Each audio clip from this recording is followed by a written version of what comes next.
நான் எதிர்பார்க்கிற எதுவும் ஏன் எனக்கு நடக்க மாட்டேங்குது என்ற கேள்வியோடு இருக்கும் ஆத்மாவே இன்று கர்த்தர் உங்களுக்கு சொல்லுவது எரேமியா 29:11.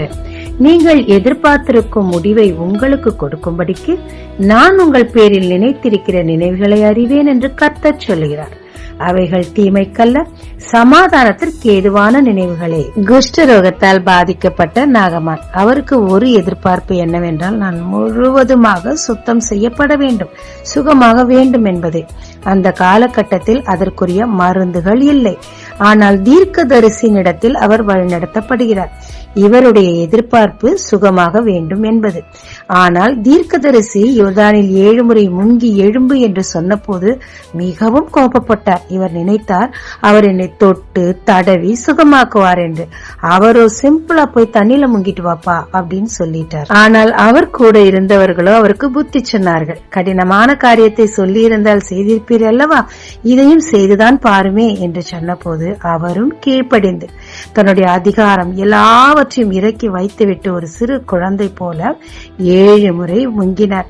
அவருடைய மாமிசம் சிறு பிள்ளையின் மாமிசம் போல அவ்வளவு பூரணமான சொஸ்தம் அவருக்கு கிடைத்தது. சில நேரங்கள்ல நாம் உபவாசித்து அழுது புரண்டு ஜெபித்தாலும் நாம் எதிர்பார்க்கும் காரியங்கள் நடப்பதில்லை, நம் ஜெபம் கேட்கப்படுவதும் இல்லை.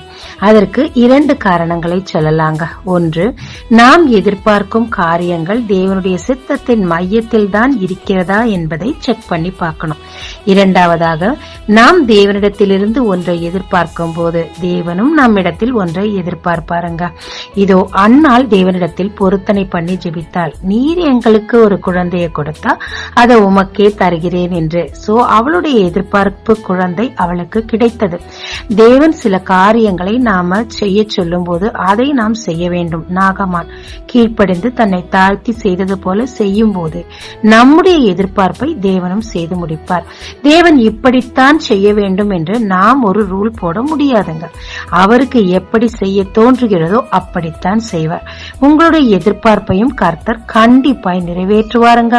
பொருத்தனை பண்ணி ஜெபிங்க. தேவனுடைய எதிர்பார்ப்பு என்ன என்று அவர் சமூகத்திலிருந்து தெரிந்து கொண்டு ஜெபிங்க. நிச்சயமாய் நன்மைக்கு ஏதுவான காரியங்களையும் உங்கள் எதிர்பார்ப்புகளையும் தேவன் நிறைவேற்றுவாருங்க. இயேசு கிறிஸ்துவின் நாமத்தில் இந்த நாளில் உங்களை ஆசீர்வதிக்கும் ஜீசஸ் விஷன்.